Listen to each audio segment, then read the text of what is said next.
Okay, well, good evening. Let me mention to you that we continue to have others than those of us here that are watching on YouTube and the internet and so forth. We've had, I think, 71 brand new people contact us since we've started this series.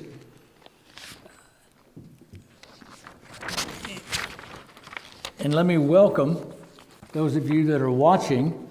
I don't do anything on YouTube, and I certainly don't know how to respond to somebody that's making the comments. There's lots and lots of comments out there on YouTube. But we've heard since we last met, and then I didn't share them last week. Richard's now made these available to me. But since we took our Christmas break, Orthodox Zoomer has written us, Danae H. Z from South Africa has written to say she's watching. Ted C. Joshua from Oregon. Corullos, IVG, and Jason, all off of YouTube. And then we've had Bill from Marietta, Georgia, contact us directly. Justin in Utah, and Father Dionysios in La Crosse, Wisconsin, that have contacted us in the last weeks or so. So again, we say welcome to you that are watching us online. I know that many of our own people are now watching us online because it's convenient to do so at other times during the week, and sometimes coming on Monday nights has not been convenient. Richard last week asked me to do something. We are now on, what's it called? Amazon Prime. And you can go just to put in, you can Google Amazon, go to Amazon Prime, or if you just Google and just put Paradise Has Two Trees, these videos will pop up. And when you're there, there's a place to give a comment, a review. And Richard has mentioned to me that those of you that are watching and those of you here who are live, if you would make a comment, it would be very, very helpful, because when you're on Amazon, I guess, the more hits you get, the longer you get to stay wherever you are, or if you're getting reviews and people are not only hitting it, but they're saying something. So if that's your thing and you wouldn't mind to go online, of course, we would hope it's going to be positive, but even if it's negative, it's okay to respond to what you're watching and maybe say something about it, and maybe even review it if you feel like you know how to review and would like to review, and tell others why they ought to be watching this along with us. I'm not very good at beating our own drums, so I'll let you guys do the drum beating instead. But Richard, I hope that helps get some of the people that you want. Tonight we're going to start with chapter 9. And if you were here last week and got a chapter 9 for last week, ready for tonight, out front there's a brand new chapter 9, because it just sometimes happens as we go over it after it's cold. You see some parts that got left out that ought to have been included. So here we go this evening. In our time together, image and likeness, number 1. We will have at least one more chapter as a separate topic that will develop this even further. We'll see where it goes. As you know, none of this exists, and it's just happening as God gives us an opportunity to be able to think about and reflect on the very topics that's there, and then to share those comments with you each time we come. Image and likeness, part 1. Face to face with the one who is. We are still at the beginning of Genesis chapter 1, verse 26.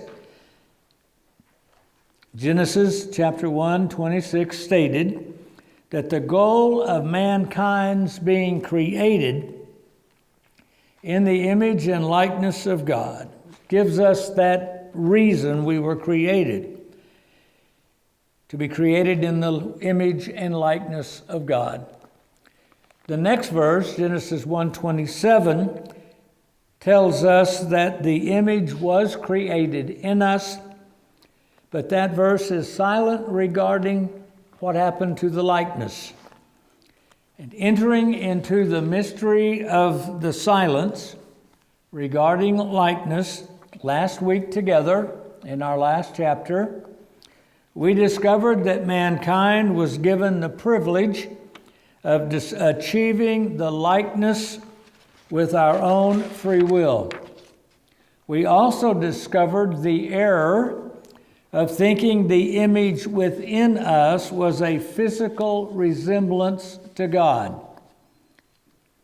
With St. Basil the Great, we then come tonight to ask, how then shall we search out that which is according to the image?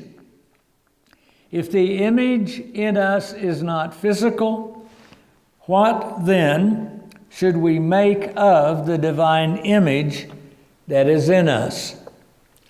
Genesis chapter 1 gives that twofold purpose for the creation of mankind, given the image to achieve the likeness. We have been given the image and have the empowerment to achieve the likeness on our own. Chapter 2 in Genesis gives us the act of creation itself, the creation of mankind. And as we've done before, we have it in the Greek just so you can see, even if you don't know Greek, you can see if the word in one verse and a word in a different verse is the same look, the same, then you know what we're talking about.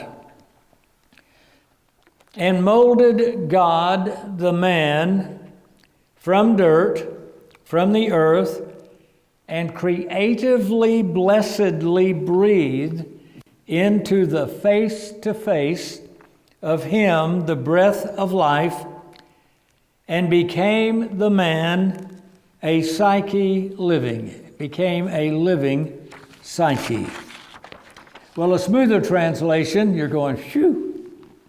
Genesis 2:7 would read, God molded the man from the dirt of the earth and face to face, creatively, blessedly breathed into him the breath of life, and the man became a living psyche.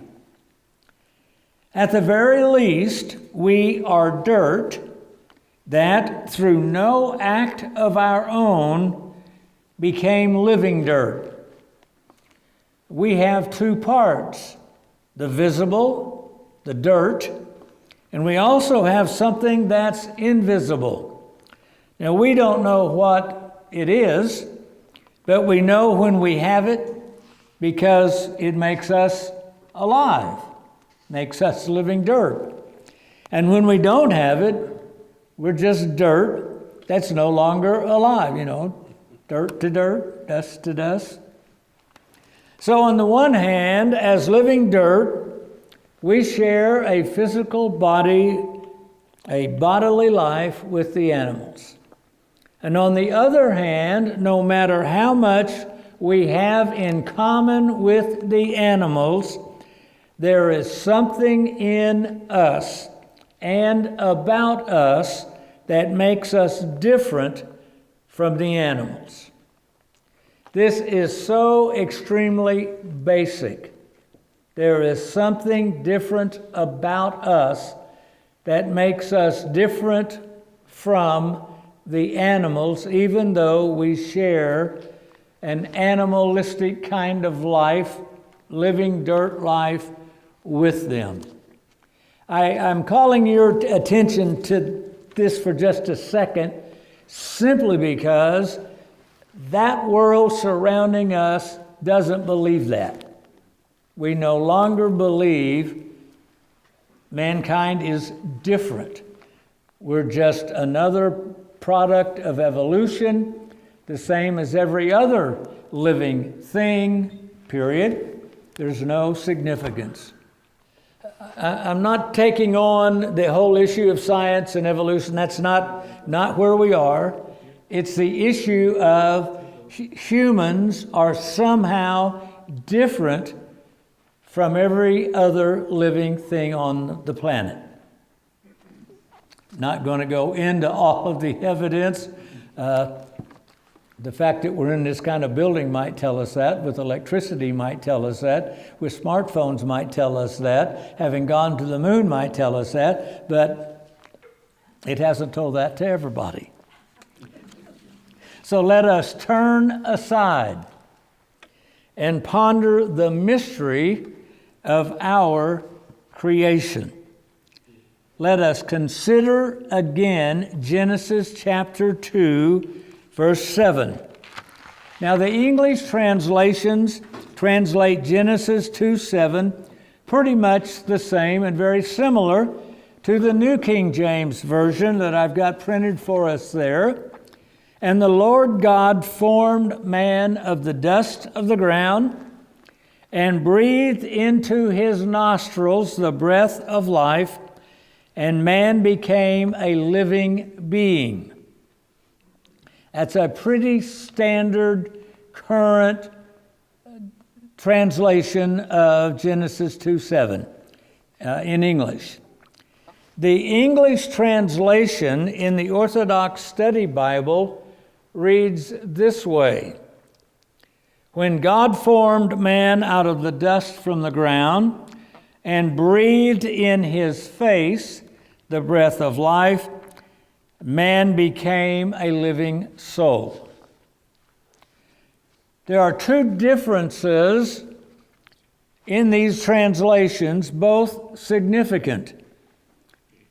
The King James speaks of nostrils, while the Orthodox Study Bible says face. And secondly, the New King James says that we became a living being, while the Orthodox Study Bible, based on the Septuagint, says we became a living psyche, a living soul. The first difference, nostrils versus face, is due to the source used for each translation.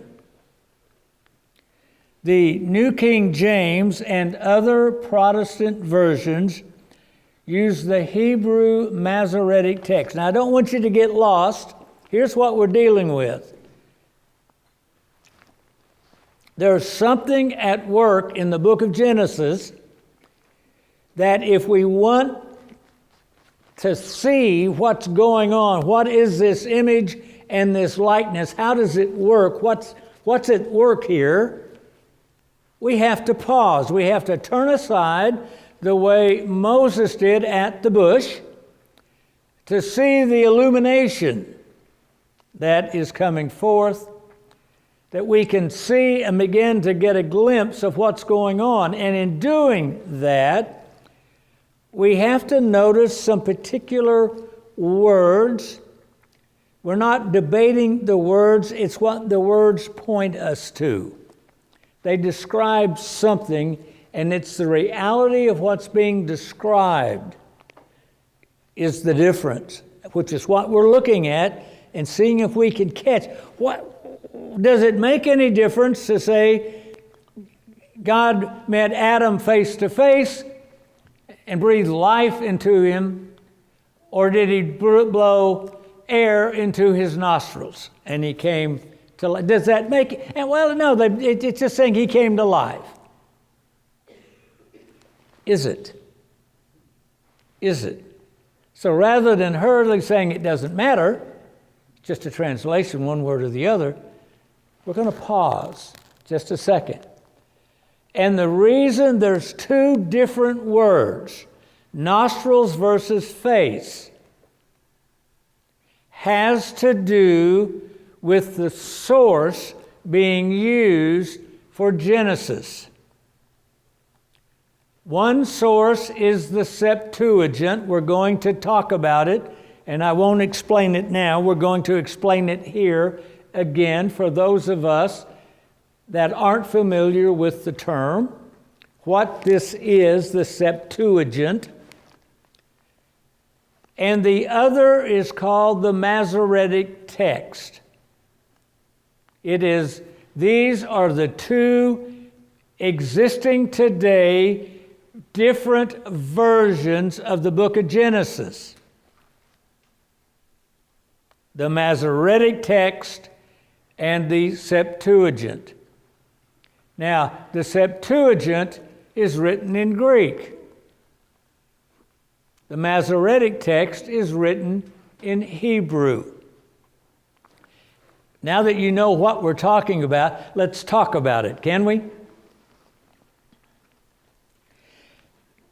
There are the differences we've talked about. And the first difference of nostrils versus face is due to the source. The New King James and all other Protestant versions of the Bible use the Hebrew Masoretic text. The Orthodox Study Bible uses the Greek Septuagint. A brief explanation of the difference between the Masoretic text and the Septuagint is helpful.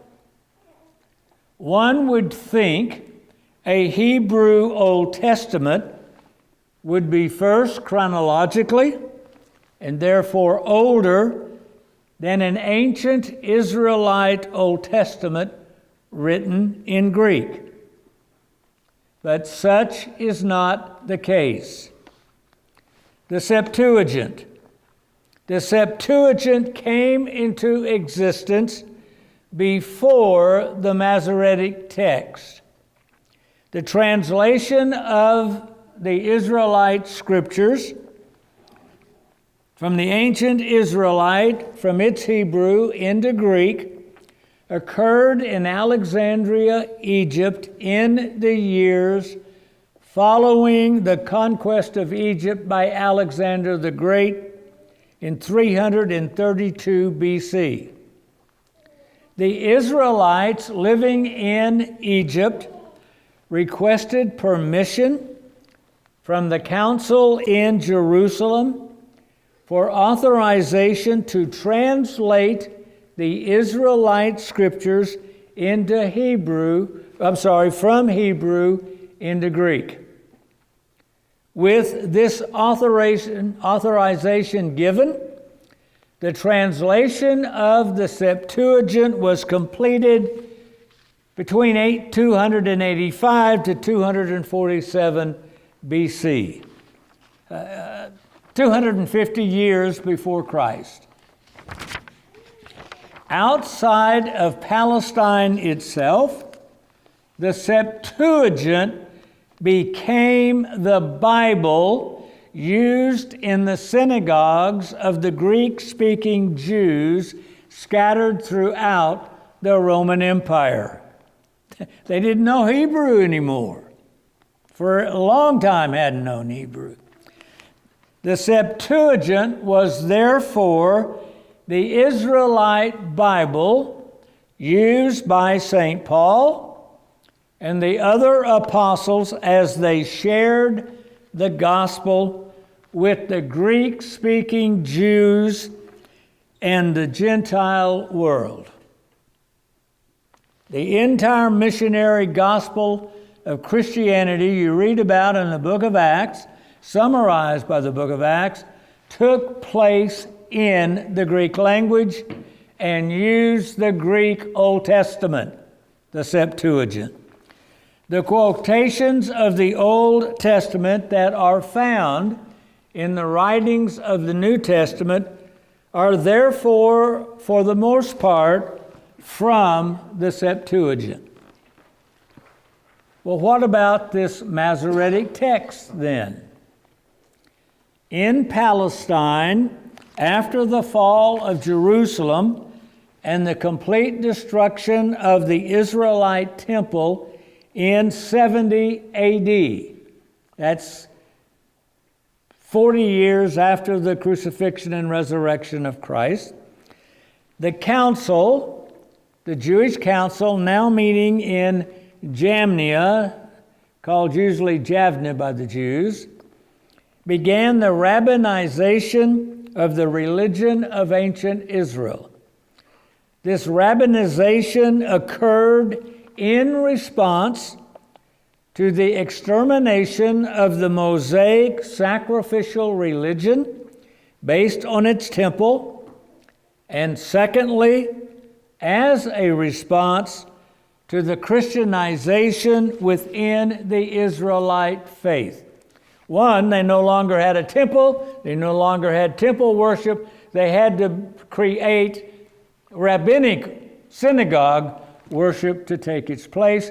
And that process, by the way, is not going to be completed in the Roman Mediterranean world until about the 1400s. It's going to take them 1,400 years to get all the Israelites scattered across the Roman Empire to finally come on board and be part of having a rabbi system. But the second issue is, what do we do about Jews, Israelite becoming Christians? It is this second response that concerns us here. The apostles and other Christian Jews were making headway in converting fellow Jews to the gospel. In particular, they convincingly made use of the Septuagint, the Israelite Bible in Greek, in showing Jesus as the Messiah promised in the ancient Israelite scriptures. In order to prevent the use of the Israelite scriptures to make Jewish converts to Christianity, the rabbis authorized the Masoretes to begin creating a new collection of the Israelite scriptures using a pointing system to indicate vowels into ancient Hebrew, which contained no vowels. This new collection of Israelite scriptures, which would become known as the Masoretic text, not only sought to make the Masoretic text more accessible by indicating the vowels, making it learnable and pronounceable to a new group of people learning them, but it also sought to reduce or eliminate the use of the ancient Israelite scriptures by Christians to make converts to the Jews.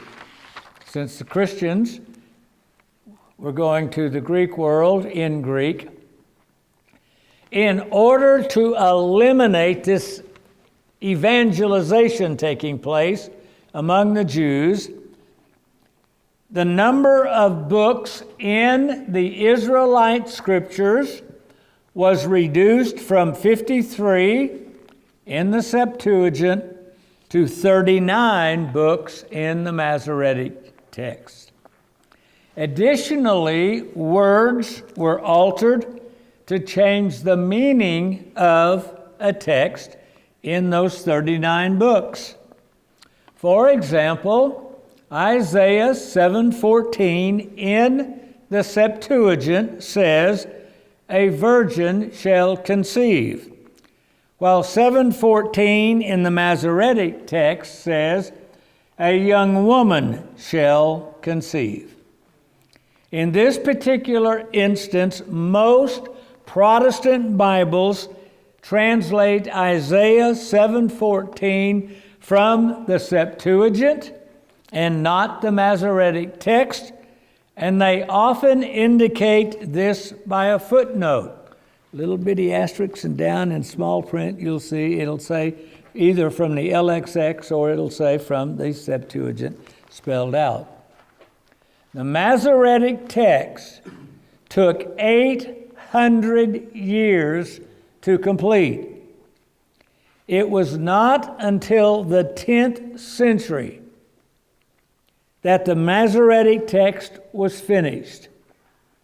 In 930 CE, that's AD to us, the Common Era, Aaron ben Moses ben Asher produced the first complete Bible called the Aleppo Codex, using Masoretic symbols and ordering. That's the numbering system and the sequence of the books. For several centuries thereafter, various Masoretes continued to influence the pronunciation and writing of the text. They'd come in and change the dots, those points, to influence that word versus making it a different word. However, the first official Bible text that is still used today was the Great Rabbinic Bible, published in 1524 and 1525 by Daniel Bomberg, who happens to have been a Christian in Venice. That's 1500 AD, if you missed it. 1500 years after the birth of Christ, we finally have a finished Hebrew Old Testament for the Jews.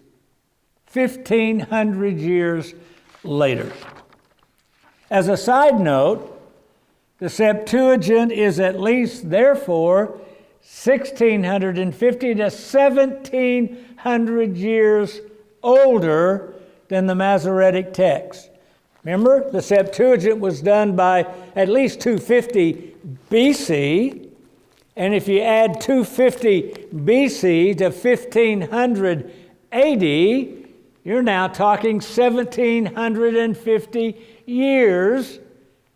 So the Septuagint, the Greek Old Testament, is at least 1700 years older than the Hebrew Masoretic text upon which the Tanakh is based today. Okay. The Jewish Bible that exists today did not exist for almost 1,400 years, or 1,500 years, or whatever you want to say, until the Masoretic text was completed and first printed in Venice in 1521 AD. That means the Bible used in the synagogues, the Jewish synagogues, and in the church, the Christian churches, the Bible, the Old Testament used in the Christian churches, was the Greek Septuagint until after 1500 AD. To put it another way, until 1525 AD, both the church and the synagogue used the same Bible for their Old Testament.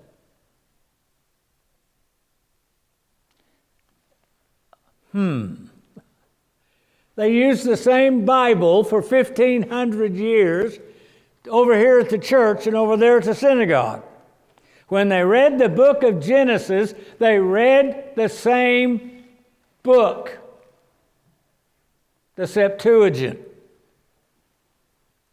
For 1,500 years, they read it together. That's Christians and Jews alike. So with that in mind, let's go back to that Genesis 2:7 one more time. Let us now reconsider Genesis 2:7. Now the Masoretic text the Protestant version, says God breathed into Adam's nostrils and gave him life. The scene is extremely important, extremely anthropomorphic.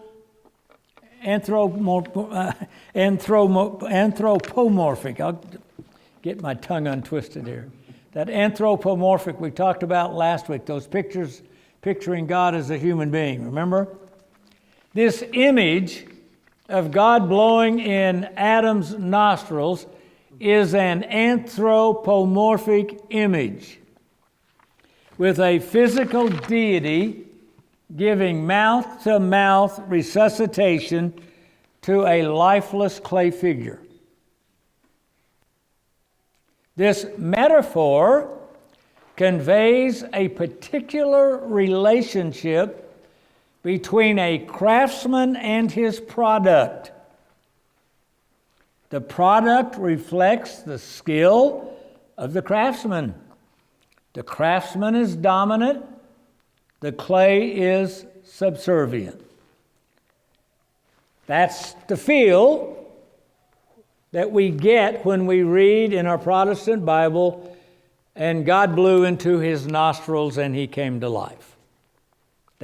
You can picture it, see it, and that's the implied message coming with it.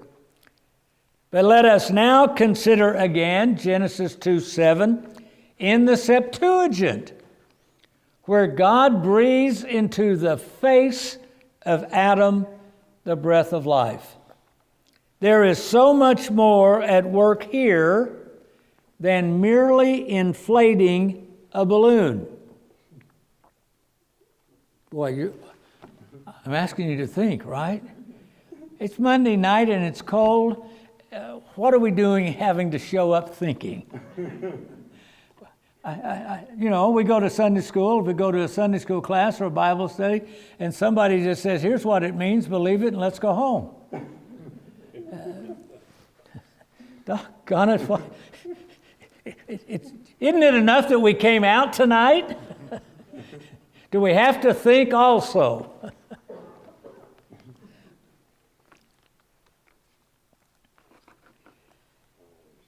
You see, God breathed on the face and imparted life to the whole, to the dirt itself. So just let us pause and reconsider. Something, rather than inflating a balloon,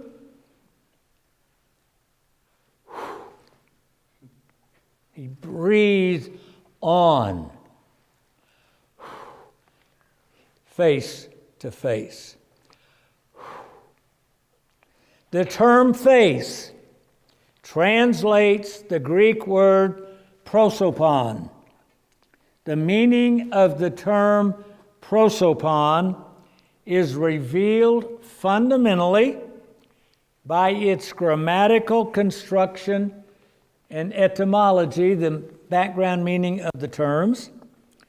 The preposition pros means towards, together with the noun, the ops, which in the genitive is opus, which means eye, the face, the countenance. You've heard of Cyclops?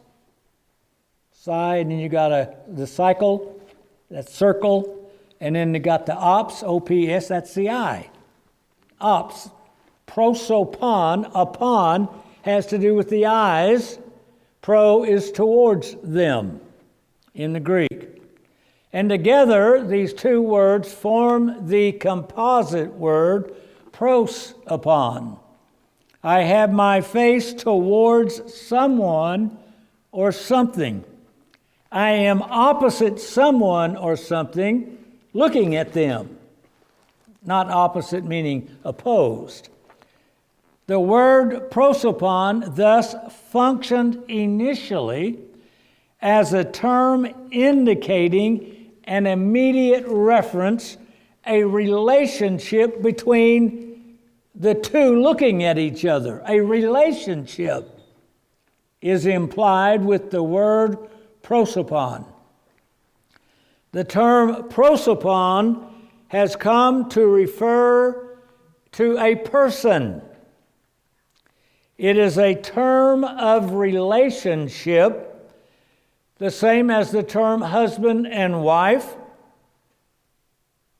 One term implies the other. You can't say husband and it mean anything if you're not implying the wife, because the word husband automatically includes the wife and vice versa. Husband and wife have no meaning independently. The same is true with prosopon. The word's primordial semantic content does not allow us to interpret personhood simply as an individuality that's outside and separate from the context of the relationship of looking at the other. It's the two people looking face to face. So the term prosopon, person, points to the fact of being opposite something or someone, looking at each other. That which is opposite to someone, something, the person, certainly would represent in our language an individual, but an individual in a relation of a dynamic actualization of a relationship. If I use the term individual, it's not interchangeable with the word person, because person means one of these two. Person, person. Sometimes we'll say person and use the word other, because it gets confusing in English, person, person. You don't get confused with husband, wife. Bingo, it's there. Okay. But you can't separate the word person out and make that an individual only any more than you can separate husband out or wife out and make them an independent operating. So the distinction, most of us today, when we say person, we actually mean individual. We just use them interchangeably. Now this goes back to St. Augustine and especially to Boethius in the 5th century, who defined the person as an individual nature endowed with rationality and consciousness, the thinking animal. Throughout the history of Western thought, the equation of person with a thinking, self-conscious individual has led to a culture in which the thinking individual has become the highest concept of anthropology. The distinction between whether we are individuals or persons is a crucial distinction. You're going, what? No, they mean the same. No, they don't mean the same. So if we are open to the possibility that being a person does not mean the same thing as being an individual, that there's really a difference between the two. And what is happening in Genesis is the creation not of an individual, but of someone called a person, the other part of a relationship. Wow, never heard of such a thing. Well, let's go on. The distinction between whether we are individuals or persons is a crucial distinction. An individual defines his existence, her existence, as an independent, isolated, and singular entity. Doing my own thing, it's just me. Everyone else, likewise, is independent, isolated, and singular entities as well. We're just a bunch of ball bearings bouncing off of each other. We are each objects, little more than toy soldiers or dolls or nutcrackers. We can pretend our toys are real, and we play our games with people, manipulating them and playing with them. Like the puppet show in the movie The Sound of Music, with the girl puppet and the goat herder puppet, or the slapstick antics of the puppets Punch and Judy. We can pretend the girl and the goat herder fall in love. We can pretend Punch slaps an unsuspecting puppet with his stick. But in reality, there's no interaction between any of it. All of it, the toy soldiers, the dolls, the nutcrackers, boys and girl puppets in the Alps, or Punch and Judy puppets, they never get to know any of the other toys. They only know the outside of everyone else.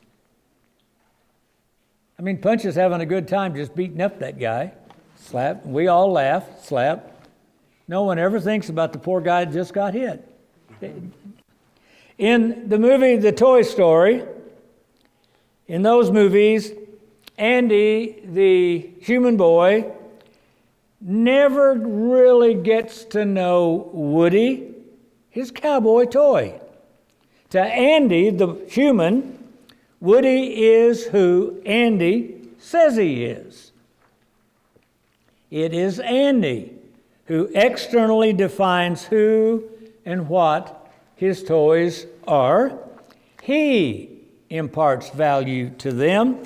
He decides whether to be mean to them or kind to them. They have no worth or value in and of themselves to him. It's only what they mean to him. Of course, Toy Story is a metaphor of humanity. If we are only individuals, as independent, isolated, and singular entities, we treat everyone else the way Andy and the other children treat their toys in Toy Story. Everyone else is an object to be toyed with, played with, used and abused to please ourselves.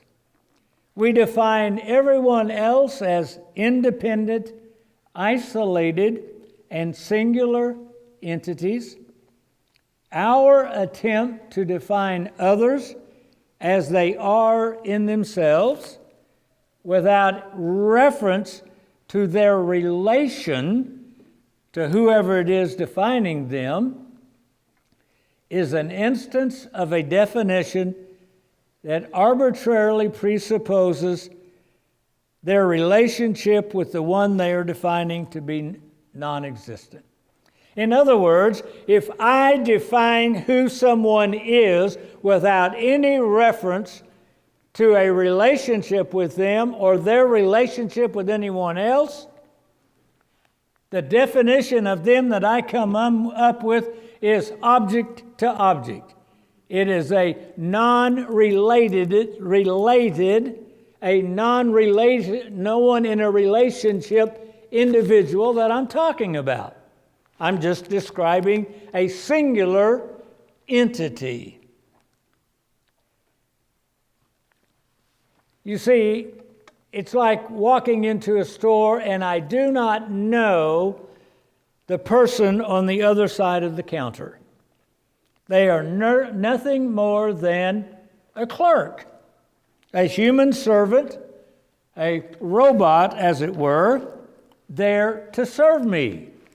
I don't need to know how their day's going, what happened in their life, whether they got money for the rent or their child is sick. Clerk. I have defined that singular entity by the term clerk, not as a person that's got some kind of relationship and a relatable life going on. how I approach them. On the other hand, seeing others as persons dramatically alters the landscape. Persons are known by their relationship with others. We know the other person from the knowledge of our experience with them. Instead of people being objects, things to be manipulated, they are persons whose existence is defined by my being in an experiential relation with them.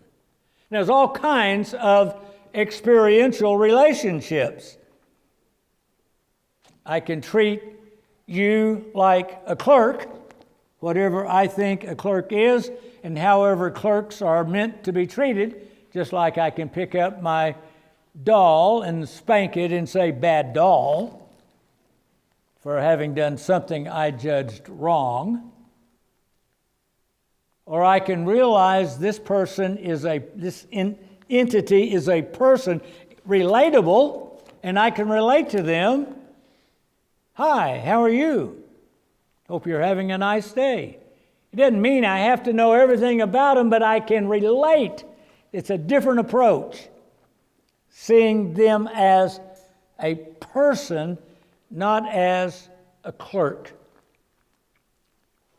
The movie The Renaissance Man, starring Danny DeVito, by the way, tells the story of Bill Rago, an out-of-work ad executive who believes everyone should cater to him regardless of how rude, thoughtless, and inconsiderate he is. In his first visit to the unemployment office, Bill Rago has been impatiently waiting in line. Finally, at what seems forever, it's his turn. "Clerk, looking at his papers. You were in advertising, I see. Bill, yeah. Clerk, Princeton? Yeah. Clerk, guess that was before it was co-ed. Making a joke. My. Schools like that, you'd think they'd teach you how to read. Wrong line. Bill, what? New claims are the two windows at the end. You get this form stamped, and then you get to come back to me. What? Are you crazy? I've been here since 9 o'clock. So have I. Next. Well, after getting his papers stamped, Bill again waits in line. The clerk, next. You think there's a chance I could get unemployment before I get Social Security? Clerk, have you previously collected benefits? No, I've always had a job.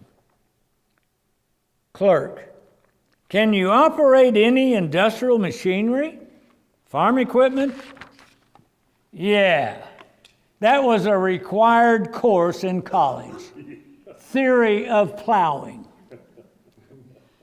Clerk, Bill, I have all day. Now, why don't you tell me what you'd be willing to do? If you give me a check, I'd be willing to cash it. Clerk, come here. Come here. Now, this is your first time here, right? Man your age, it can't be easy. You're humiliated, you're frustrated. I see it on 100 people's faces every day. Whether you believe it or not, I feel for each and every one of them. Now, you can either help me help you, or you can be a jackass, in which case I'm going to make you stand there until you die and turn to dust. So let's begin again. Have you previously collected benefits? No. What would you be willing to do? Milk cows, shear sheep, pluck chickens? Well, you get the picture. Bill treats everyone else as things, as objects to wait on him. Later in the movie, a second scene takes place at the unemployment office. This second scene occurs after many trips, obviously, have already taken place. The line is there, and the clerk says, "Next." Bill steps forward. "Hi, Beverly." "Bill, good to see you. How are the kids?" "Great. Everything's great." "Good. How's your daughter?" "She hates my guts." The clerk, "Well, surprise, surprise. You know it's strange. I don't like you either. Yet somehow I'm going to miss you. We found you a job." Hands him the sheet of paper. "There you go. What do you think?" Bill glances at the paper. No. Beverly, you got the wrong file. When have I ever been a teacher? Look, you got a master's degree. That means you can teach. No, it doesn't. It only means hypothetically that I could. Come on, Bill. Now, it's a good job, 6 weeks, a decent salary, and you get to live there. Beverly, I'll get my head blown off. Do you know how many kids carry guns to school these days? Clerk, in this case, all of them. I guess you didn't get to the where part. Bill's job is a temporary teaching assignment working with United States soldiers. So they all have a gun. These two scenes clearly illustrate the difference in Bill Rago treating others as objects, as things, and when he interacts with Beverly as a person. In the first scene, he interacts with a thing, a clerk. In the second scene, Beverly is no longer a clerk, but a human being that Bill now knows personally. When we interact with others as a person, we do not have a non-relationship of object to object. We do not have a non-relationship. We do not know them, the other, in their external descriptive outward sense, the ousia in Greek. We know them experientially in our interaction with them as a mystery. We know others as a presence, a parousia, not an essence, a what, but a presence to be experienced.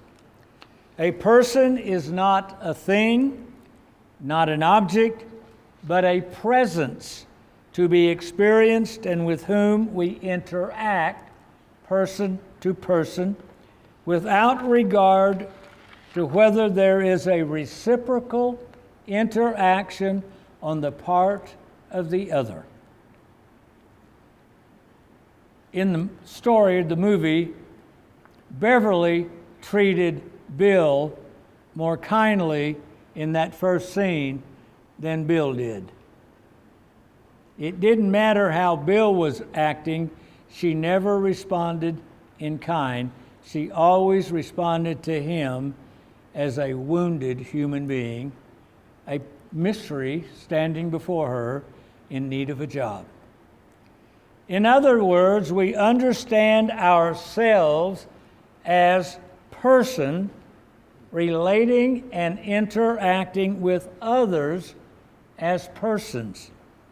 We are foremost and always a person, always, and at all times interacting with others as persons, not nuts and bolts and objects and clerks. Well, this is heavy stuff. Why don't we slow it down and take a break and interact person to person and get a cup of coffee and eat some of the goodies that you've provided. We'll come back in a little bit and finish up. Thanks. You know, while you're coming back, I was just thinking, at least in my own experience, the sessions we did in the first half dealing with the tree that got chosen didn't have much life in them. And it just hit me, well, they shouldn't have. It was not the tree of life. It was the tree of death, and that's... I feel sorry for those that only came to the first half and only got the death. Even as maybe deep and abstract as this is, through it all, I think you're feeling there's some life here. There's something that's life-giving in what we're talking about so far. So that brings us then to the difference between the Masoretic text and the Septuagint. I believe this is such a critical difference because so many people coming to the Orthodox Church are Western. They may be Christian, though more and more people are coming that aren't Christian in the formal sense, but you're Christian if you're in the West and you've absorbed a certain understanding of what you think the Christian gospel is or what it is in the West, and you've got biases that aren't and have nothing to do with the real gospel. So we're really needing to, I think, look at this difference once and for all between the Masoretic text and the Septuagint. I don't mean this is the final way to do it at all, but the terms nostril or face define and characterize the relationship of the Creator with the created. Two different kinds. By using the term nostril, af in Hebrew, the Masoretic text defines the relationship between the Creator and mankind as separate objective categories. One object, Creator, interacts with another object, the created. The relationship is object to object, and this understanding of object to object is then the basis of mankind's relationship with God and mankind's relationship with one another, and even husbands to wives and rulers to subjects.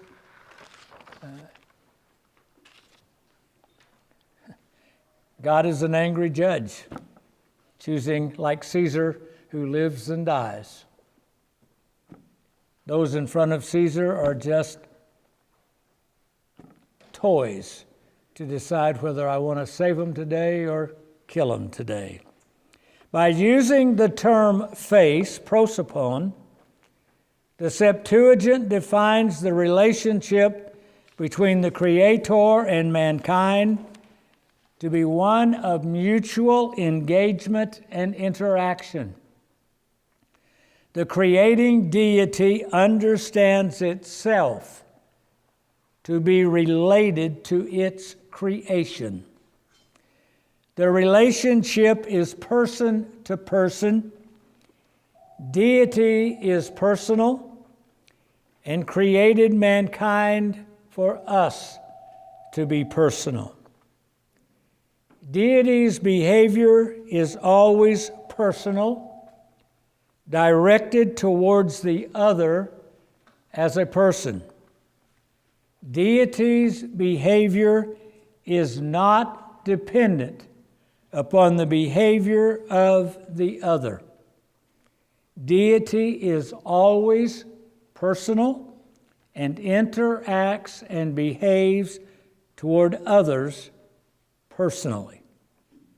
This understanding of person to person, face to face, is then the basis of mankind's relationship with God and with mankind's relationship with one another.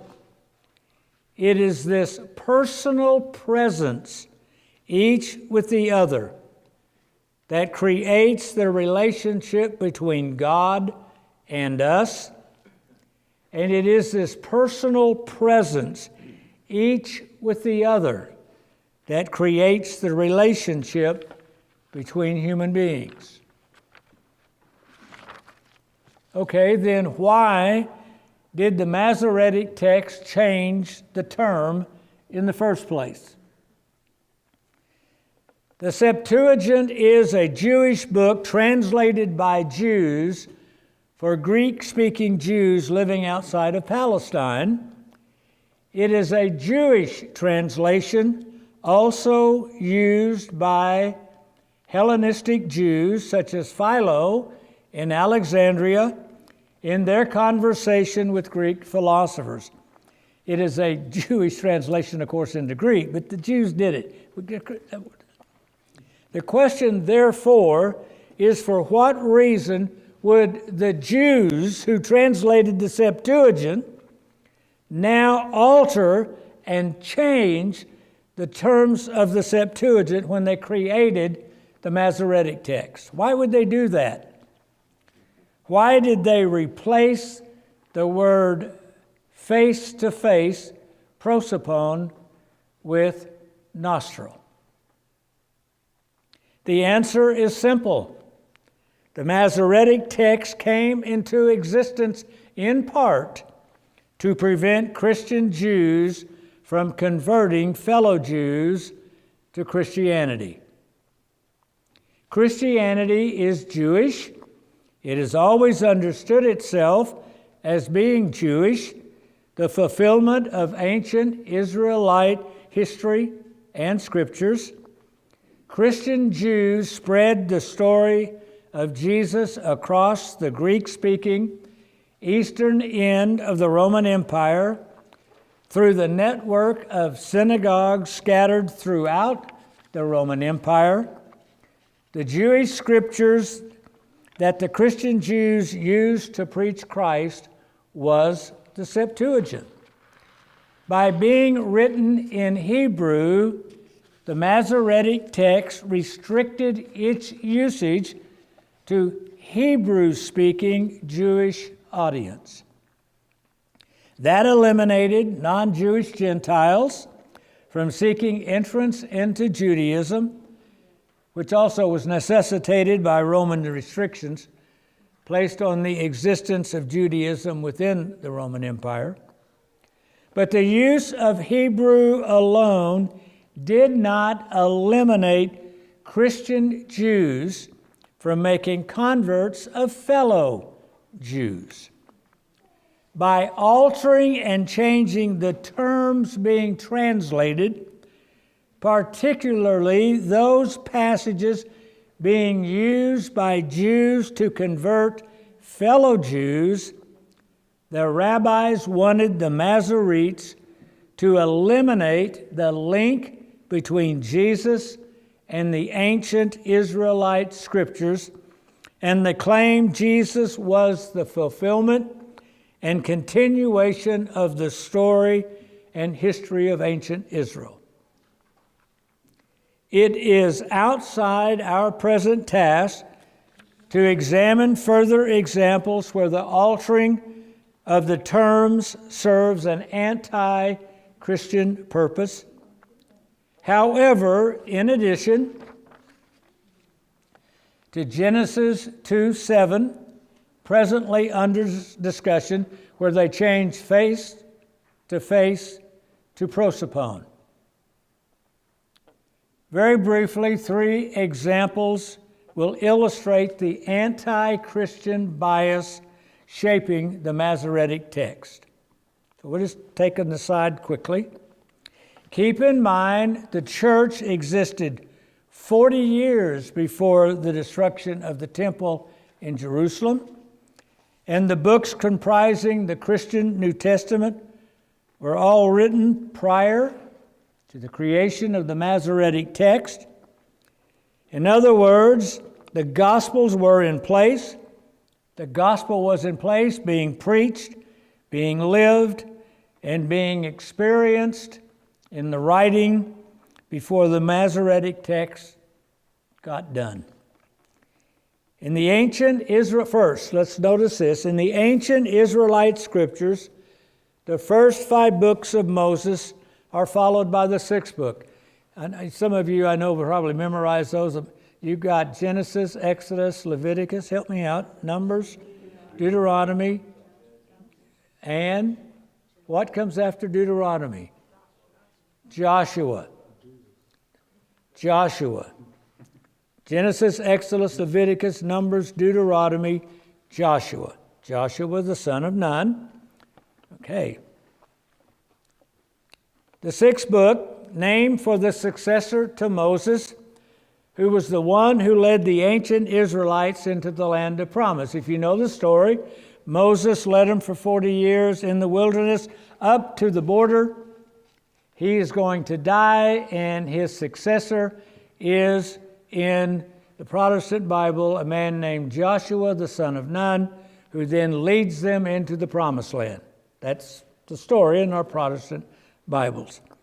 In Greek, the name of the successor to Moses and the name of the 6th book in the Old Testament is Jesus, Jesus. Likewise, in Greek, the name of Mary's son, who was baptized by John in the Jordan, who was crucified and raised from the dead, is Jesus, Jesus. Because of the resurrection, the church understood Jesus to be greater than Moses. In the same way, Moses was succeeded by Jesus, the son of Nun, and led the people of Israel into the promised land. So also Moses and the religion of Moses has been succeeded by Jesus, the son of Mary, who will lead God's people into the promised land of the kingdom. The successor to Moses in the Old Testament is named Jesus. The successor to Moses in the New Testament is also named Jesus. It is Jesus, not Moses. It is Christianity, not Judaism, that leads the people of God into the kingdom. In the Masoretic text, the name of the 6th book of the ancient Israelite scriptures is in Hebrew Joshua, the son of Nun. The linguistic connection of the successor to Moses is this broken when one mixes a Hebrew Old Testament with a Greek New Testament. Here's the Old Testament and the Jews in the Masoretic text talking about somebody in Hebrew named Joshua, and those Christians across the street are talking about somebody named Jesus, different person. This linguistic disconnect is found in all Protestant Bibles. Luther used the Masoretic text for his Old Testament. In Luther's Bible, the 6th book of his Old Testament is Das Buch Joshua. For his New Testament, Luther used the Greek New Testament, and the Savior's name is Jesus in that German Bible. In Protestant Bibles, therefore, in German and in English, the Savior in the New Testament does not have the same name as the successor to Moses in the Old Testament. I don't know if that's too abstract, but if you're using English, the name of the successor to Moses in the Old Testament ought to be the same name for the Son of Mary in the New Testament. If we are opting to call the Son of Mary in the New Testament Jesus, his name ought to be Jesus, the Son of Nun, in the Old Testament. In the Hebrew language, the Old Testament calls him Joshua, and in the New Testament, written in Hebrew, he would be Joshua, the son of Mary. If you translate the Christian Bible Old Testament into Slavonic Russian, its sixth book is called Jesus, whatever the word for Jesus is in Slavonic, I don't know how you'd pronounce it. Jesu? Jesu. Just like Greek. Just like the Greek, Jesu. And in the New Testament, it's the same. In every language on the planet that translates the Old Testament from the Greek, along with the New Testament from Greek, the successor to Moses is Jesus in the Old Testament, and the successor to the religion of Moses is Jesus in the New Testament. One greater than Moses is here. If you believed in Moses, you would believe in me because he spoke of me.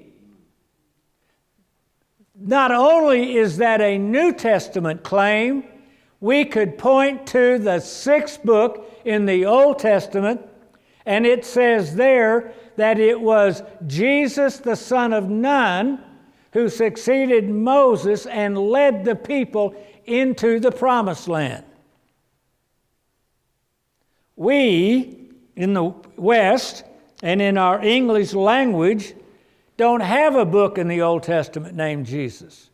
We don't have anybody in the Old Testament named Jesus, because it's all based on the Masoretic text, a translation of the Hebrew that was created 1,500 years after Christ as a means to make sure Christian Jews couldn't make converts of fellow Jews. So they severed the connection between the successor to Moses and this guy named Jesus by making sure the Old Testament has a different name for the sixth book than whatever the Christians call their guy in the New Testament. Okay, that was point number one. That was quick, hopefully painless.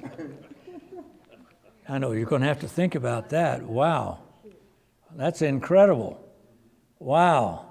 You mean to tell me you can preach Christ from the Old Testament?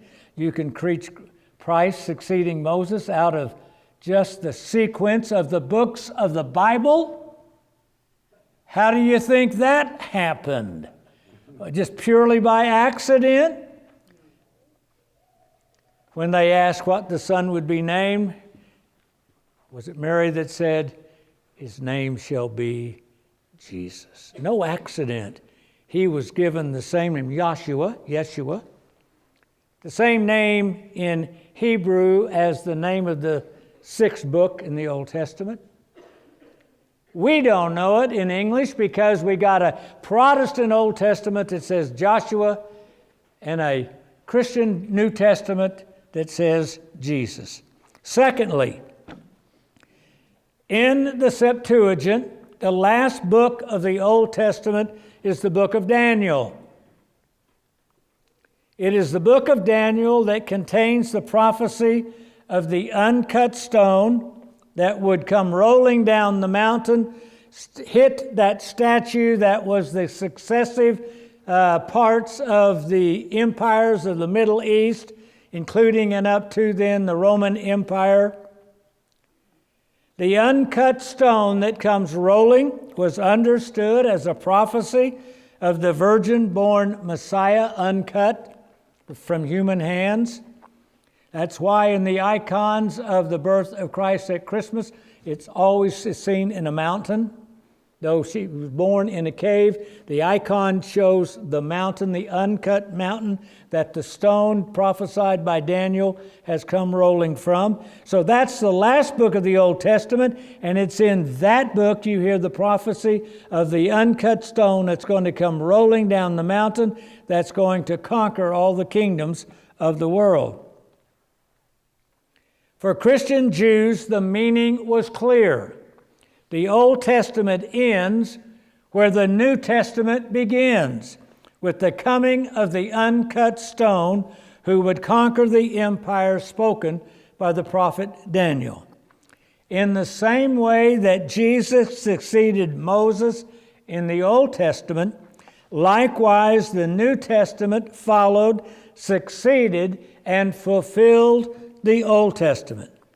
Therefore, in reducing the number of books in the Masoretic text, remember from 53 to 39, the Masoretes rearranged the sequence of the books. In the Masoretic text and in the Protestant Bible, Daniel no longer is the final book. In the Masoretic text and Protestant Bibles, the final book is Malachi, and that whole connection and that flow of rolling down the mountain into the story of Christ is totally lost. That's why the Masoretes were doing what they were doing. Make no mistake about it. The first two examples that I've just given are misrepresentations by a structural reorganization, renaming one book, reorganizing the structure. However, as in Genesis 2:7, there are many textual examples where words are altered for theological anti-Christian reasons, such as Isaiah 7:14, a young girl versus a virgin shall conceive. Another such verse is Psalm 21:17. Now, in the Septuagint, we've got a certain numbering of the Psalms. The Masoretic text has a different numbering. Boy, it only gets confusion when you got both of them. Because as long as we're only quoting out of a Protestant Old Testament, we only got one reference. But if you're looking at the two of them, they don't have the same number always. And even if they've got the same number of psalm, they don't always have the same number of verse. So what are we quoting? Well, everything I'm quoting is out of the Septuagint Psalm 21, which is Psalm 22 in a Protestant Bible, the Masoretic text. Psalm 21, they pierced my hands and my feet. Same verse in the Protestant Bible, like a lion they are at my hands and feet. Psalm 21 in the Septuagint also contains the verse, they divided my garments among themselves, and for my clothing they cast lots. Prophecy of the crucifixion, the Christians are going to say. It is little wonder then that in order to lessen that verse, they altered the verse 17 before it, they pierced my hands and feet. If they pierced my hands and feet and then they offered cast lots for my clothing, it's obviously a psalm predicting the crucifixion of the second person of the Trinity. But if we take at least one of those verses out, it's a lion roaring at our feet. You lessen that whole scene that comes along. The Masoretic text was created centuries after the death, burial, and resurrection of Jesus. centuries after the birth of the church. By the way, the Septuagint, back in 250 BC, that Jewish Old Testament, uses the term ecclesia, the term translated church in the New Testament, over 79 times. So the word church is actually in the Old Testament. You wouldn't know it in a Protestant Bible at all. The Orthodox hymnology still makes reference to it when we speak of the barren church, not yet fruitful, that is, of the Old Testament, that becomes the fruitful church after the resurrection of the New Testament. Differences and discrepancies between the Septuagint and the Masoretic text should be recognized as intentional and most often done for theological reasons. Differences and discrepancies between the Septuagint and the Masoretic text should act as a red flag demanding our attention. What is there in the Septuagint that the Masoretic text found so Christian and therefore so theologically threatening that it necessitated an alteration and rewording of the text? For example, what is so significant about Genesis 2:7 in the use of prosopon, person, in the Septuagint, that the change in terminology to nostrils was necessary? What is it that we missed that is so critical the text had to be altered? Golly, how could we have missed something? We've already looked at it how many times? Genesis 2:7 yet again. And molded God the man dirt from the earth, creatively, blessedly breathed into his face the breath of life, and he became the man into a living psyche. God molded the man from the dirt of the earth and creatively blessedly breathed into him, the person, the breath of life, and the man became a living psyche. The Hebrew Masoretic text says God blew into the nostrils of the man and he came to life. The picture in the Masoretic text is that of life being breathed into an inanimate object. It is a picture similar to mouth resuscitation, except, of course, there was no life in the recipient in the first place. The significance is that of relationship. Notice what kind of relationship exists in the Masoretic text between God and Adam. It is the relationship of an artificer and his artifact. It is a potter molding a product, a thing out of clay. This concept of God as a potter is found in the Old Testament, especially in Isaiah and Jeremiah, and in the New Testament as well. But a careful reading of Isaiah 64:7 and Jeremiah 18:1-6 makes clear that the prophets are speaking about the nation of Israel, that is the clay vessel created by God the potter. They're not talking about a single entity called a person that's made out of clay that gets life breathed. They're talking about a vessel that holds people. That's what the potter has made. It is an unruly nation that is being chastised like a piece of clay that won't yield to the potter. It is as a vessel of people, not a single person that is being spoken of. St. Paul in Romans chapter 9, 20 through 26, makes use of that Jewish understanding of their corporate identity being a vessel created by God. He reminds the Jews that God is the creator of the Jewish vessel as well as the Gentile vessel, in order that God might make known the riches of His glory on the vessels of His mercy. Not the single, but on the church and the synagogue holding His people, the vessel, which He had prepared beforehand for glory, even as whom He called, not of the Jews only, but also of the Gentiles.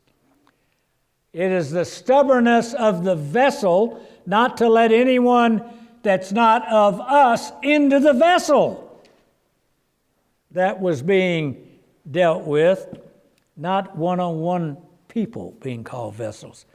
The potter who created the Jewish vessel has also created a new vessel of mercy, a new vessel that contained all who respond to the call to be part of this vessel of mercy, both Jews and Gentiles. The vessel is not a human being, it is a whole that contains the human beings. It's the church that has been remade by the potter out of the original vessel of clay that he had, Israel. He's now enlarged it to allow Gentiles into it as well. Western Christianity, and Protestant Christianity in particular, misunderstood the image of the potter, as the lyrics of this Protestant hymn make clear. Have thine own way, Lord, have thine own way. Thou art the potter, I am the clay. Mold me and make me after thy will, while I am waiting, yielded and still. It's a poignant passage, but look at the relationship. God is an artificer. We're just an artifact. We have no will. We are an object. You see that relationship that's being defined. In this hymn, the potter metaphor is a relationship between unequals, a relationship between an artificer and a thing, an object, an artifact created by the maker, the artificer. The metaphor of a creator who longs for an active, participatory, and dynamic relationship, on the other hand, not being found in Western Christianity, is found instead in the 19th century story of Geppetto carving the puppet Pinocchio out of wood. The Masoretic text does not permit Adam to be understood as a Pinocchio, because it does not permit God to be understood as a Geppetto. In the Masoretic text, God does not have an active, participatory, and dynamic relationship with Adam, but the story of Pinocchio, shaped by 1,800 years of the gospel anyway, by hearing it, does point us to a Christian understanding that God is such a God. Isn't it interesting?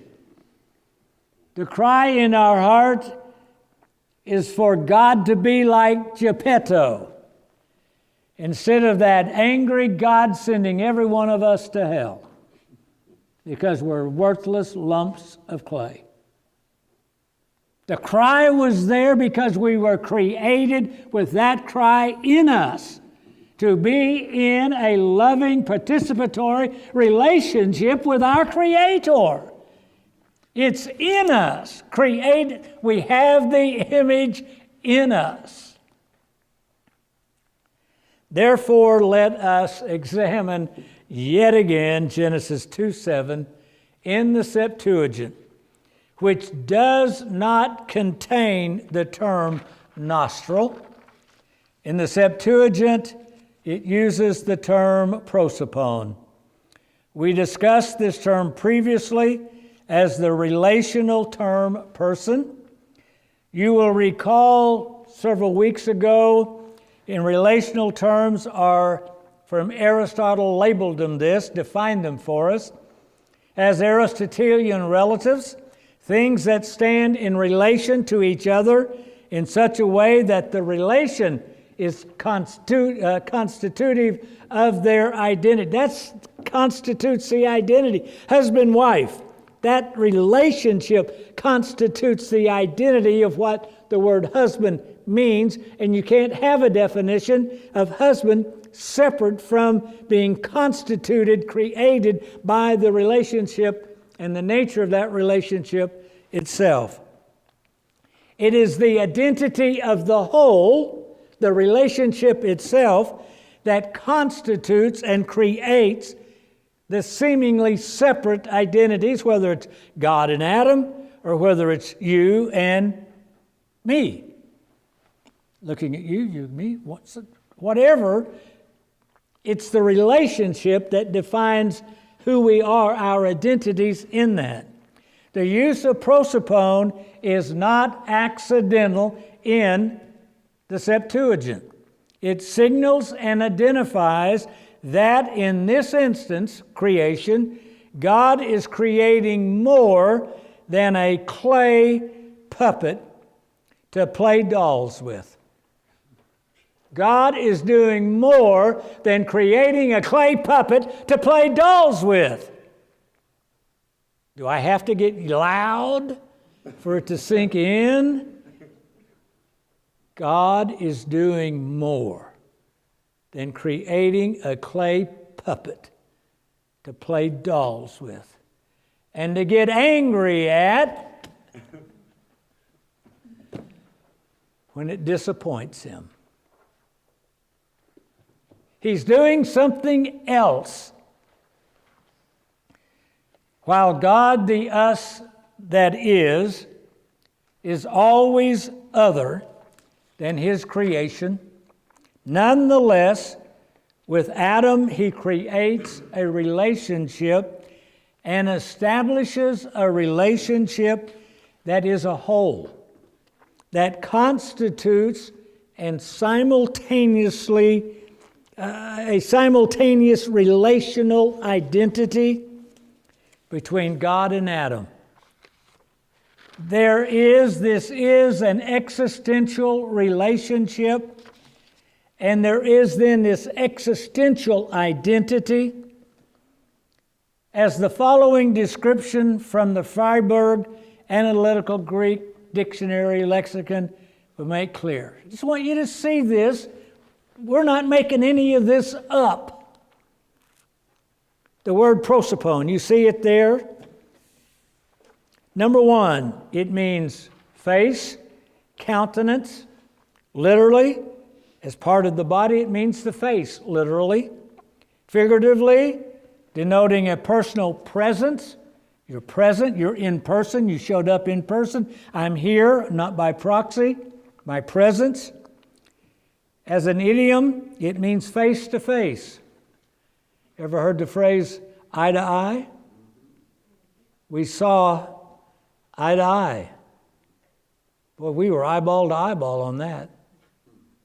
You can't get any more agreement than being eye to eye, eyeball to eyeball on the topic that's there.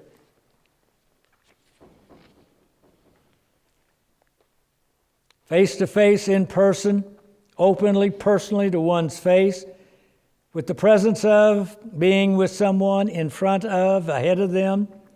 They're all there.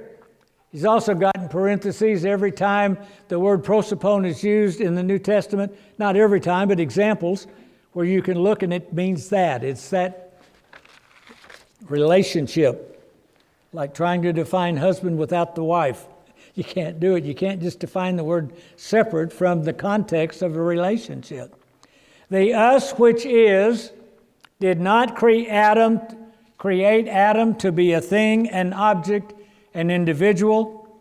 The us created Adam to be another, to be a person in relation to the us. Adam was created to relate with God face to face and eye to eye. The one who is did more than blow air into an inflatable doll. He breathed upon Adam. He blessed Adam with his personhood empowering breath. The dirt did not only become living dirt, the living dirt was empowered with personhood, the capability of being related to an other, the capability of being an us with another. What do you have if you have you and another? We went to town. This happened to us. The two become the us. The two become the we. So who is Adam? Adam is a person, not an it, not an object, not a thing. Adam is a person. A person is a half of an us. A person is not a singularity, not an individual. Like husband includes wife, person includes other. The one who is personal. The us who is the three persons of the Trinity. Within itself, Trinity is personal. Trinity creates atoms to be a person in relation with Trinity. This is not a relationship based on essence or nature. It is a relationship based on the behavior of the two. It is a relationship between God and Adam. Internally in the Trinity is intrapersonal, inside the Trinity, relating intrapersonally within itself. Externally, the Trinity is relating interpersonally, like interstate commerce between, interpersonally with Adam. And Adam is created to relate interpersonally with Trinity and interpersonally with every other human being that comes. Adam is not what Trinity is, but Adam is how Trinity is existentially, how it relates. Trinity exists as persons, personally, inside itself. This is how Trinity is. God does not change Adam's dirt. It's still dirt. He changes Adam's how.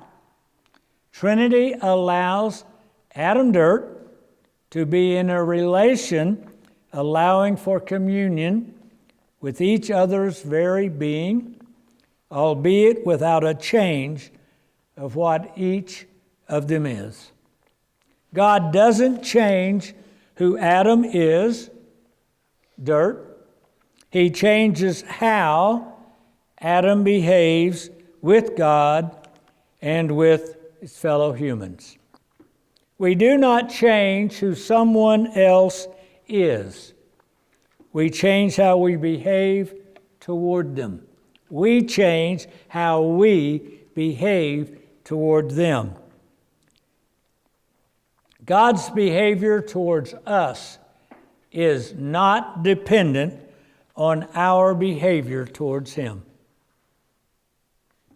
Likewise, my behavior towards you is not dependent on your behavior towards me. Sure it is. This is how the world responds to everything. This is who Adam Dirt is. This is who a human being is. We are persons.